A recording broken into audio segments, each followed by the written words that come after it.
friends, enemies, and those who remain undecided. Welcome back. This is Jack. All right. Hey, how's it going?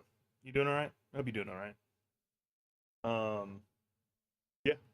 I haven't done a proper one of these in a while, and I'm supposed to do these on Saturday. And the reason why I'm supposed to do them on Saturday is actually like a really dumb reason. It's effectively, I just actually remembered two more topics I wanted to cover. Um, it was effectively supposed to be like Saturday morning cartoon feel to it, but I haven't done this properly in a while, and so I felt like, you know what, fuck it. Let's go ahead and stream today since I'm actually awake. I've been actually having sleep issues. Like yesterday, I literally slept the whole day, literally the whole day. It's not an exaggeration, not a joke. The whole day.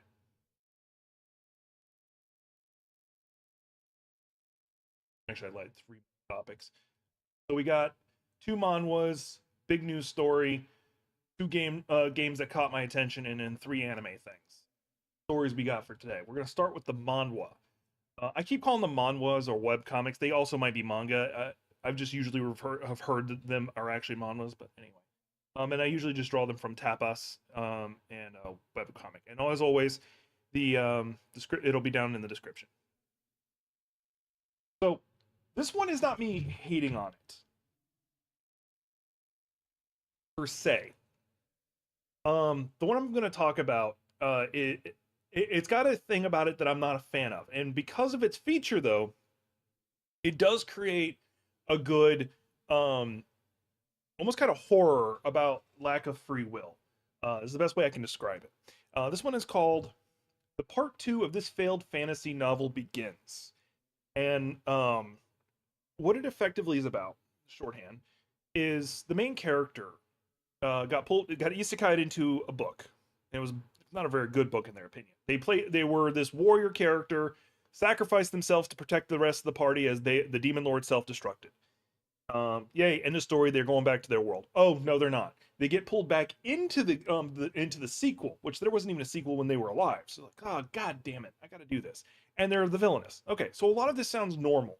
I do find it fun that they are isekai'd into the story, and then there's a sequel, so they get pulled into the sequel too. That's already interesting because there's like a 5 year time gap between the stories, and they get to see that all their friends have become assholes. Not to mention, but now here's where the part where I'm talking about free will. They effectively are not given free will to be that character. Um, they have like I think it was like three different levels of like when a prompt comes up of what they're supposed to say. They have green, which means they as long as they get the vibe of it or general direction, they can get away with it. And if they don't, then yellow, you kind of need to follow the script, but you can still have some wiggle room. Or red, you have to say it verbatim and behave verbatim. Otherwise, she gets like massive pain and can die from it. That was true with the first time, and it's true with this time. And so she's first forced to be a complete bitch at the beginning of the story, and that's as far as I got. But it does give an interesting kind of horror to lack of free will and what that feels like. Um, I don't hate it. The art style's not bad. It looks like a lot of the other ones on here. I'm not gonna lie. Um, but that's just something I wanted to bring to y'all's attention. I don't hate it.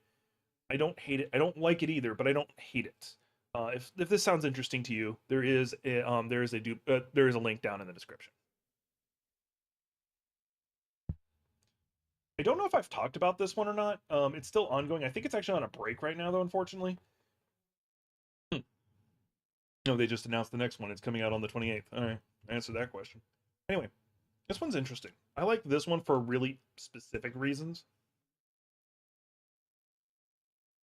Um, so with a lot of these like lost heiresses kind of stories, it becomes a part of like them seeking revenge or them trying to get back to their family kind of thing. This one doesn't play that card. This one is called "The Duke's Family Is Not My Problem." The main character, she was born into one of the most powerful family. She was born into the most powerful family of the East Empire. Um, Her family is born with blackish blue hair, and that's a genetic trait that cannot be bypassed because it is a blessing from a dragon. She's born with auburn hair or brown hair, and so everybody's like, already it's like that's sus. You're not actually the duke's daughter. But the mother never says anything. She's like, no, this is your kid, and he accepts it for a while. Then when the mother dies, her position becomes a little bit more tenuous, and then a man shows up and says, "I'm actually her father." The Duke doesn't question it, just take her. She ends up, but he doesn't like let her be taken. He sends her to a tower, or the tower, as it's called. Now, to everyone on the outside, including the Duke, thought this. It was this like somewhat effectively prison resort on the top floors. That's all it was. She was confined there, and she was supposed to live comfortably. In reality, it was a human experimentation place where they performed human experimentation. I can speak English with monster material, and she was tortured and tortured and tortured until she was saved by the queen of another nation. It was called the Holy Kingdom or something like that. I can't remember its actual name. And she ends up becoming a spy for that nation. Um, so one of the details, one of the final turning points that made them go, she is not the Duke's daughter, is she has earth magic. Which in her family line, the Duke's family line, because of the dragon blessing, their family cannot use mana, so therefore should not be able to use magic. So so they're like, yeah, you're definitely not the Duke's kid. We're not keeping you for like tainting our bloodline or something like that. Something stupid. And so she's now living in the other kingdom, and she works as a spy, which they actually go into the mechanics of how she uses her earth magic, because she's really powerful with it, to be a very good spy. And she's given a mission to infiltrate her old family, the Exar family, to basically bust this person posing as her. So it's already she already knows that that's not the real her, that's not the real version, because she is, and now she has to sneak back into her own family, and it kind of starts unfurling into like what happened to her mother, and why was the setup happen, because she is I'm going to reveal she is the Duke's daughter. There is a reason why she has brown hair, and it makes it question everything. Um, but overall, really good story. You know, same art style as the other one I showed you, but I really do enjoy the story. It is not finished yet. It's done its first two major arcs, and now it's on its third. I think this is the final stretch. I don't know, because obviously it's not finished. I'm pretty sure it's finished in the original language, but in the English, it's not. So I do highly recommend this one. Once again, and as you can see, I've got it subscribed. I got a news story I wanted to cover. When you think of battle royale games, what do you think? Probably Fortnite. That's probably the first one that pops in your head. It was probably one of the first major ones. Like, I know there's like, I think PUBG was actually the first. I'm not sure, but one of the largest and most successful one will always be Fortnite. Like, I think at the peak of battle royales, it was the winner. That said, maybe seeing it going away. Epic Studios, the creators of Fortnite, fired about 1,000 people. Now, not all of it was from Fortnite. A chunk of it was for the Unreal Engine creation team. And because of that, it's a very big possibility we may not see much of Fortnite. And it's even said, even after the 1,000, they're still running in the red. Like, they're not making money every year. So it looks like we might be seeing the death of Fortnite. Now, do I really care? As a game historian kind of person, like, kind of. I've played it on again, off again from now on. But usually when I say on again, it's like 2 weeks and then I stop. And I've done it like a total of like maybe 4 times. That's because I got some friends who'd like to play, and I get up some dumb shenanigans with it. Because I'm not trying to win, I'm just trying to be stupid. So that's something worth mentioning, something worth talking about.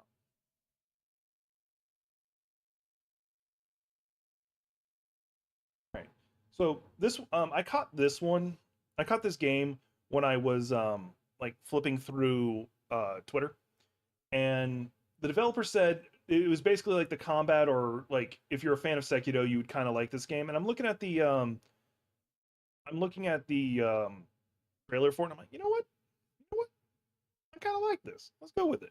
So I decided I want to show you. It's called Reblade: The Death Spiral. Now, I already don't care about the story. Combat-wise, it looks intense. But apparently you're a condemned... I hadn't even read it. I'm going to read it to you right now. You are a condemned synthetic, marked for destruction and trapped in an endless reset. In the cyberpunk world inspired by Chinese mythology, harness weapons, chips, and augments to cut through mechanical creatures each run bringing you closer to breaking the cycle and unraveling the truth. I will probably play this on stream because it feels like right up my alley. Now, when they say it's Sekiro based, the view of it feels actually more God of War. But if they're trying to go for a more difficult route, that would make it more like God of War Ragnarok on hard mode. That's what it feels like to me. And it looks like they have a lot of parry system to it. It's already kind of interesting. So, links also in the description for this one. Yeah, if nothing else, the art style sounds interesting and the gameplay looks interesting. Whether or not the story's going to be interesting, I've played Souls-like games that I didn't really care for the story, but the gameplay was on point and enjoyed it. So there you go.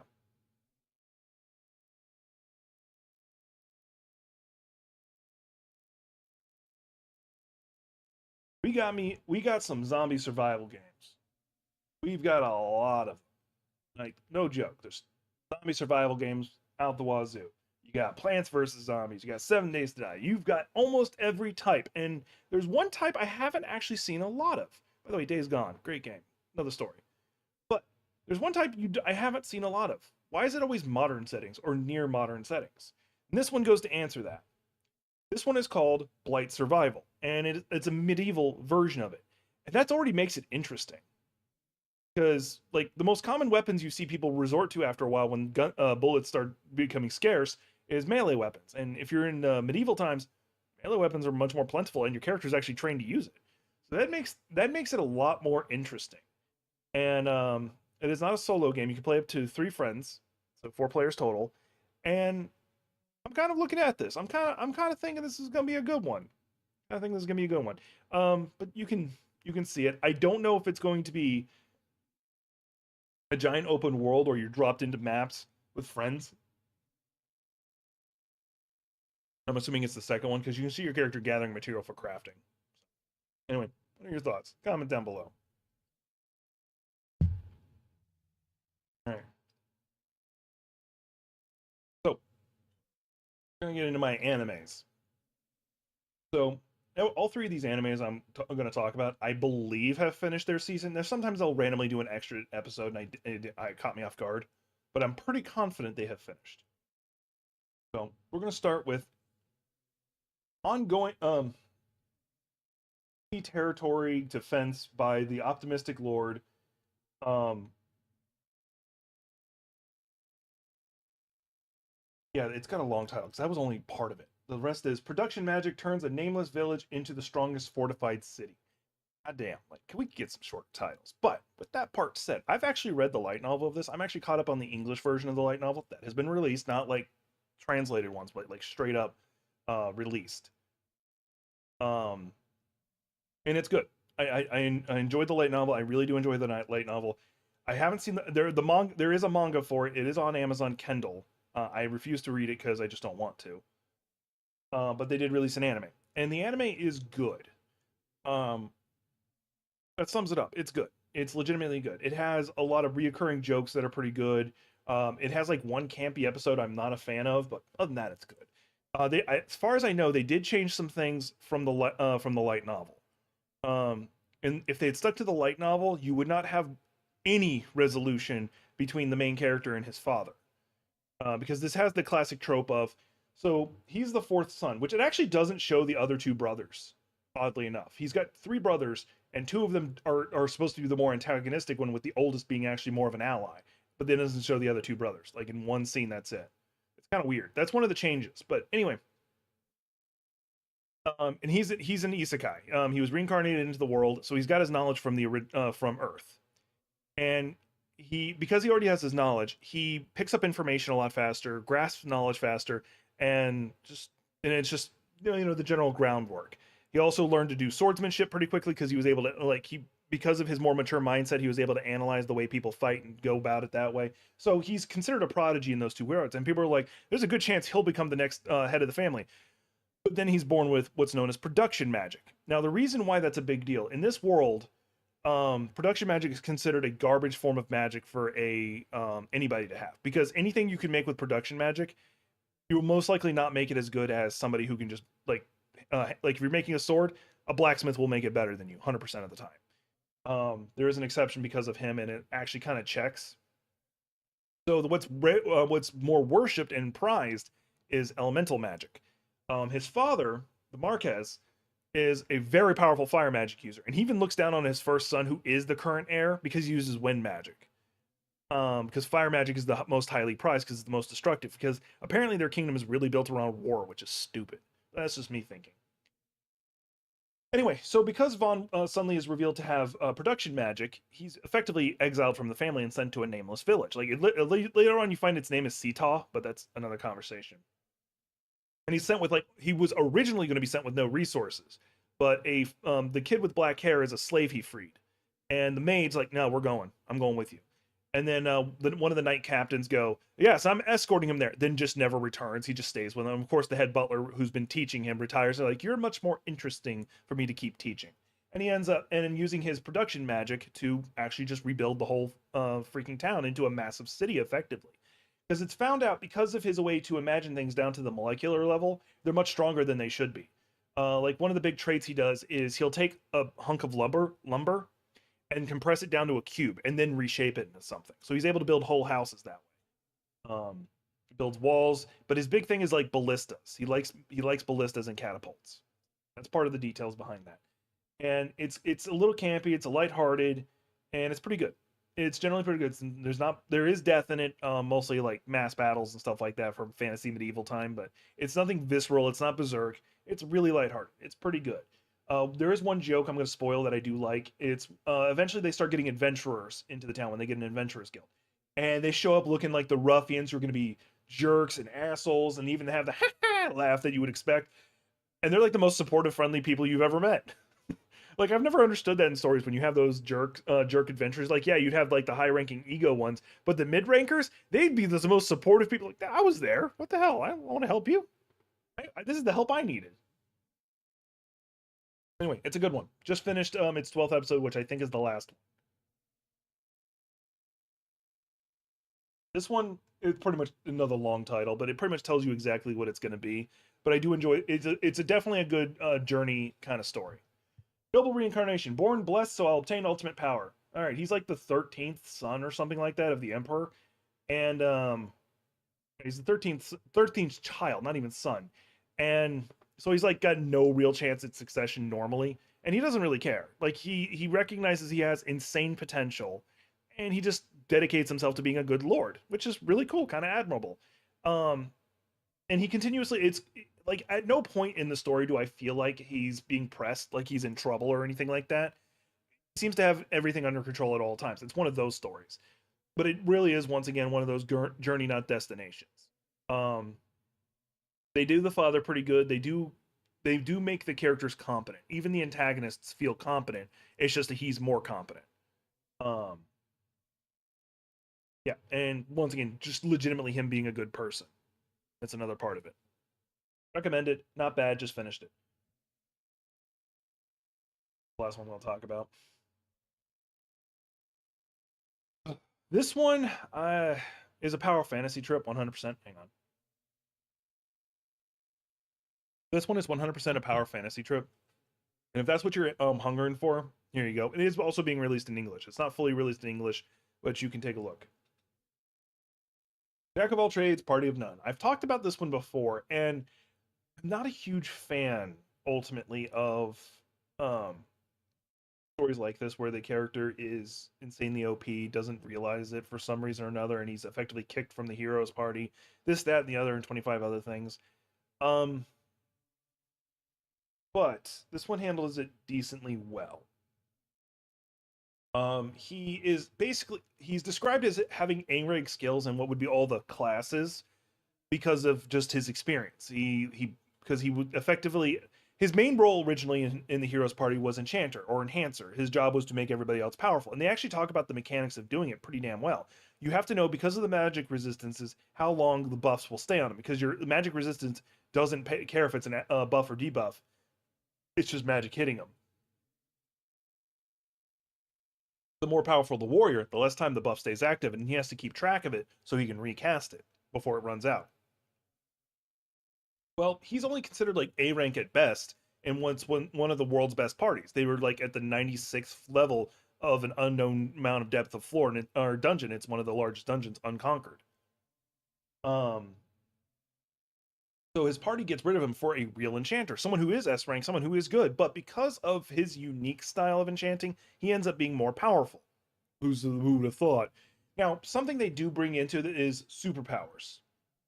Superpowers are some people are just born with. It is a unique skill. If we're going to use D&D to whatever turns, it's a unique ability this person is just born with, and it feels like it's something that can be passed down through the family or variants therein. Because you have this one girl who has telepath, and then her sister turns out to have telekinesis, so it kind of fits. Another conversation.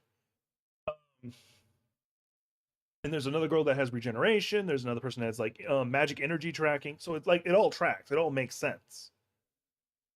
His just happens to be like I forget what it's actually called, but it allows him to like use like mana in the air differently. The hero in the heroes party the heroes party is actually their nickname, not their actual party name. Also has the ability, but he uses it differently. And so because he has that and like his understanding of magic, he was able to create unique enchanting abilities that just allows him to cheat.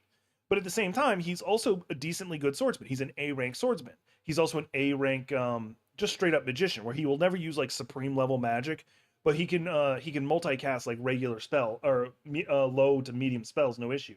And he's got good tactical sense. So because of all those things, he's still considered an A rank fighter, but or a character because of all of the rounding. But because he can do all of them, he's actually S rank. Anyway, he doesn't say the Lone Star, I'm the solo badass the whole time. He actually ends up with a party, but it is good. It's decent. I'm not gonna say, hey, you need to go see it. It's not one of those. You know what? It's fine. It's good. If you're looking for a power fantasy trip, here's one from this season for y'all to watch. I forgot I wanted to talk about this one. It hasn't been announced yet, but the next season of one of my favorite animes, starting in a couple days actually. It says technically there's only one season of it, but it's actually, I guess we'll call it season two. Let's go ahead and call it season two. I've actually, so let me tell you how much I like this. The anime I'm talking about is Ascendance of the Bookworm. I'll do anything to become a librarian is its full name, but it's mostly just called Ascendance of the Bookworm. I have read the light novel series of like 25 books 5 times. That's how much I enjoy this series. Okay? I'm telling you that right now. I saw the anime first and then I went and read. Okay? That tells you how much I like this. I do recommend the light novel. But Sentence of the Bookworm. The main character, I'm not going to say her Japanese names, I'll butcher it, but so mine got isekai'd into um, medieval magic world. And only nobles use magic. However, some commoners can be born with mana or the ability to have mana, and because they don't know how to express it or can't express it, it ends up killing them. She's born with it, and it's killing her. That's part of it. It's called the devouring.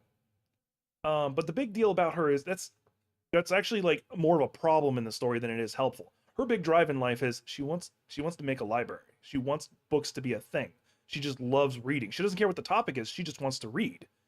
In fact, she died after getting her dream job of working in a library. And unfortunately, in this world, books aren't mass produced. Like there's whole noble families whose like sole profession is just to copy books. So a large part of the story is her making books available to normal people. She creates basically printing presses. She creates paper that's cheap instead of like using lambskin. And as the story progresses, it leans more into like the magical side, the noble side of the story, where people had the more high fantasy side. Let's put it that way. And it starts dealing more with like the repercussions of her being a commoner with magic because she has no rights. Because they're in the light novel they cover it more. Nobles don't make requests of commoners. If a noble says, "I want this," or "Would you please get me please go get me a cup of juice," that is not a request. It sounds like one, but if you do not follow it, they have the right to kill you. Not arrest you, just kill you on the spot, no question. Not joking. That's how the world is, and she ends up having to work in the temple because that's the only place where a commoner like her could probably get her mana expressed. But she has such an obscene level of mana, and it's actually explained in a good way why she does. The light novel covers it more.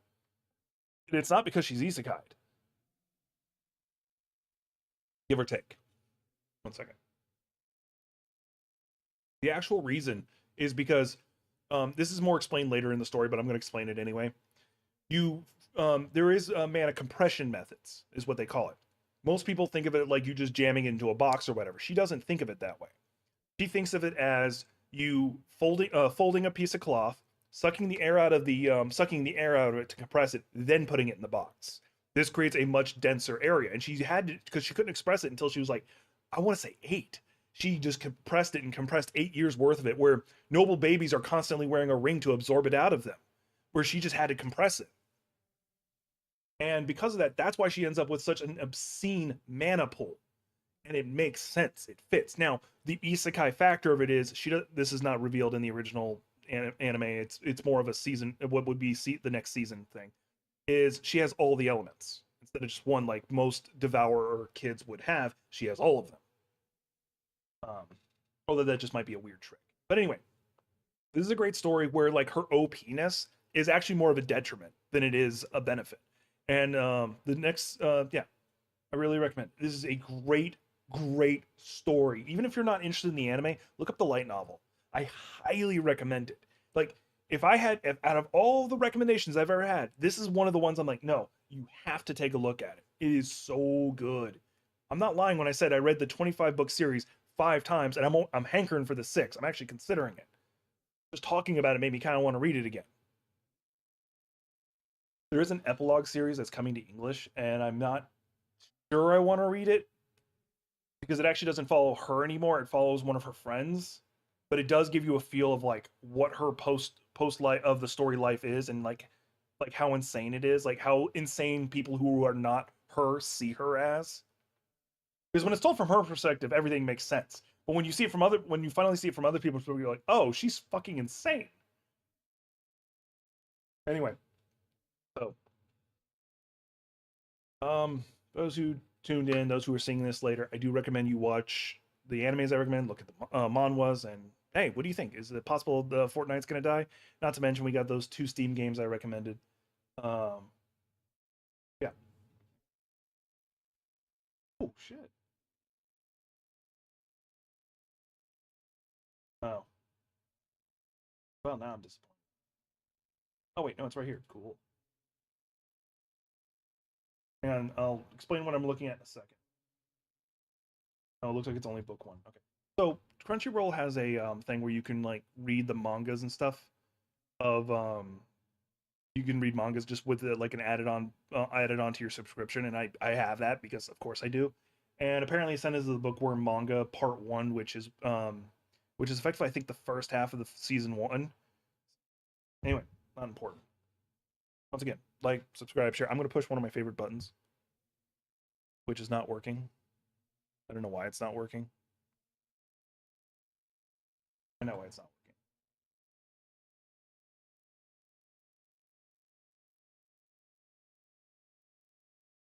Nope, still not. Oh, because I actually only closed the tab. Close the program. Let me close the program. This is actually important to me. It sounds like I'm just being crazy, but this is actually important to me. And basically, what I'm doing, if anybody's wondering, is I'm rebooting my Stream Deck. All right. Until we meet again! I love it.